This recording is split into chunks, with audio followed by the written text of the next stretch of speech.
ಈ ಕೌನ್ಸಿಲಿಂಗ್ ವಿಳಂಬಕ್ಕೆ ಕಾರಣವಾದರೂ ಏನು?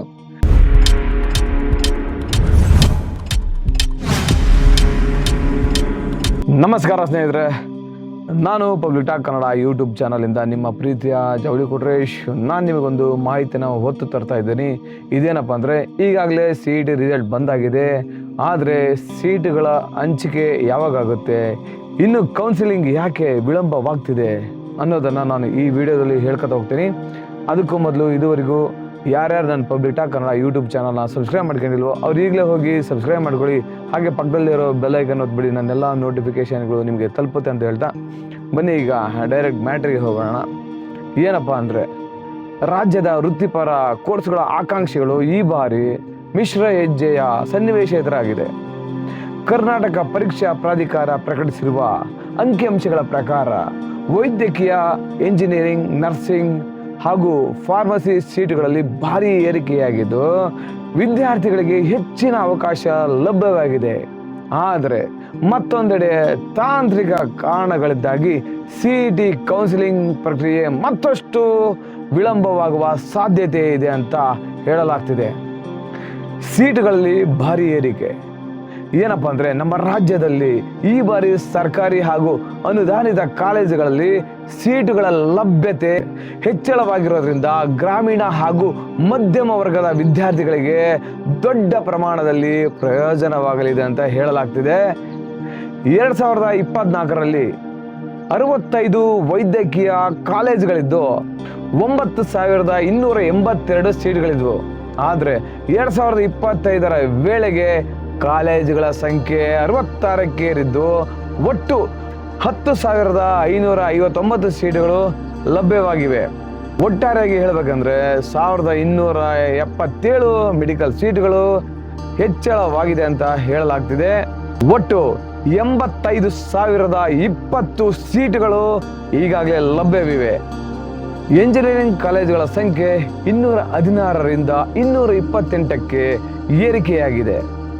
ಒಟ್ಟು 85,020 ಸೀಟುಗಳು ಲಭ್ಯವಿವೆ. 6,000ಕ್ಕೂ ಅಧಿಕ ಹೊಸ ಸೀಟುಗಳು ಸೇರ್ಪಡೆ ಆಗಿವೆ. ಆರೋಗ್ಯ ಕ್ಷೇತ್ರದಲ್ಲಿನ ಬೇಡಿಕೆಗೆ ತಕ್ಕಂತೆ ನರ್ಸಿಂಗ್ ಸೀಟುಗಳು 24,642ರಿಂದ ನೇರವಾಗಿ 34,050ಕ್ಕೆ ಏರಿಕೆಯಾಗಿದೆ. ಇಲ್ಲಿ ಸುಮಾರು 10,000 ಸೀಟುಗಳು ಹೆಚ್ಚಳಗೊಂಡಿವೆ. ಫಾರ್ಮಸಿ ಕಾಲೇಜುಗಳ ಸಂಖ್ಯೆ 129ರಿಂದ 155ಕ್ಕೆ ಏರಿದ್ದು ಸೀಟುಗಳ ಸಂಖ್ಯೆ 2,855ರಿಂದ 3,414ಕ್ಕೆ ಹೆಚ್ಚಳವಾಗಿದೆ ಅಂತ ಹೇಳಲಾಗ್ತಿದೆ. ಈ ಕೌನ್ಸಿಲಿಂಗ್ ವಿಳಂಬಕ್ಕೆ ಕಾರಣವಾದರೂ ಏನು? ಸದ್ಯ ಇಂಜಿನಿಯರಿಂಗ್ ಕೋರ್ಸ್ಗಳ ಸೀಟು ಮ್ಯಾಟ್ರಿಕ್ಸ್ ಮಾತ್ರ ಪ್ರಕಟವಾಗಿದೆ. 227 ಕಾಲೇಜುಗಳಿಂದ 1,59,151 ಸೀಟುಗಳು ಮಾತ್ರ ಲಭ್ಯವಿದೆ. ಆದರೆ ಕೃಷಿ, ಪಶುವೈದ್ಯಕೀಯ, ಫಾರ್ಮಸಿ ಸೇರಿದಂತೆ ನಾನಾ ಕೋರ್ಸ್ಗಳ ಅಂತಿಮ ಸೀಟು ಫಾರ್ಮಸಿ ಸೇರಿದಂತೆ ನಾನಾ ಕೋರ್ಸ್ಗಳ ಅಂತಿಮ ಸೀಟು ಮ್ಯಾಟ್ರಿಕ್ಸ್ ಹಾಗೂ ಶುಲ್ಕ ಪಟ್ಟಿ ಉನ್ನತ ಶಿಕ್ಷಣ ಇಲಾಖೆಯಿಂದ ಇನ್ನೂ ಕೈ ಸೇರಿಲ್ಲ ಅಂತೆ. ಹಾಗಾಗಿ ಇದು ವಿಳಂಬ ಆಗ್ತಿದೆ ಅಂತ ಹೇಳಲಾಗ್ತಿದೆ. ಇನ್ನೊಂದು ವಿಚಾರ ಏನಪ್ಪ ಅಂದರೆ, ರಾಜ್ಯದಲ್ಲಿ ಪ್ರಸ್ತುತ ಶಿಕ್ಷಣ ಸಚಿವರು ಇಲ್ಲದ ಕಾರಣ ಈ ಪಟ್ಟಿಗೆ ಅನುಮೋದನೆ ಪಡೆಯಲು ವಿಳಂಬವಾಗ್ತಿದೆ. ಮುಖ್ಯಮಂತ್ರಿಗಳ ಸಹಿ ಅನಿವಾರ್ಯವಾಗಿದೆ. ಕರಡು ಪ್ರತಿಯ ಆಕ್ಷೇಪಣೆಗಳ ಪರಿಶೀಲನೆ ಮುಗಿಸಿ ಶೀಘ್ರದಲ್ಲೇ CM ಅವರಿಂದ ಒಪ್ಪಿಗೆ ಪಡೆಯಲು ಇಲಾಖೆ ಸಜ್ಜಾಗಿದೆ ಅಂತ ಹೇಳಲಾಗ್ತಿದೆ. ಇದೇ ಜೂನ್ 13ಕ್ಕೆ CET ಕೌನ್ಸಿಲಿಂಗ್ ಶುರು. CET ಫಲಿತಾಂಶ ಬಂದಿದ್ರು ಇಚ್ಛೆ, ಆಯ್ಕೆ, ಆಪ್ಷನ್ ಎಂಟ್ರಿ ದಾಖಲಿಸಲು ಕಾಯುತ್ತಿದ್ದ ಅಭ್ಯರ್ಥಿಗಳಿಗೆ ನಿರಾಸೆಯಾಗಿದೆ. ಜೂನ್ 10ರಿಂದಲೇ ಕೌನ್ಸಿಲಿಂಗ್ ಆರಂಭಿಸಲು KEA ಸಿದ್ಧತೆ ನಡೆಸಿತ್ತಾದರೂ ಅದು ಈಗ ಜೂನ್ 13ಕ್ಕೆ ಮುಂದಕ್ಕೆ ಹೋಗಿದೆ. ಈ ಜೂನ್ 13ನೇ ತಾರೀಕು ಕೌನ್ಸಿಲಿಂಗ್ ಶುರು ಆಗ್ತಿದೆ ಅಂತ ಹೇಳಲಾಗ್ತಿದೆ. ಎಂಜಿನಿಯರಿಂಗ್ ಸೀಟ್ಗಳ ಚಿತ್ರಣವನ್ನು ನೋಡ್ಕೊಂಡ್ ಬಂದ್ಬಿಡೋಣ ಬನ್ನಿ. ಶೈಕ್ಷಣಿಕ ವರ್ಷ 2024-25ರಲ್ಲಿ 79,897 ಸೀಟುಗಳು ಲಭ್ಯವಿದ್ದು, ಆದರೆ ಭರ್ತಿಯಾದ ಸೀಟುಗಳು 66,138 ಸೀಟುಗಳು. ಇನ್ನು ಖಾಲಿ ಉಳಿದ ಸೀಟ್ಗಳು 13,759.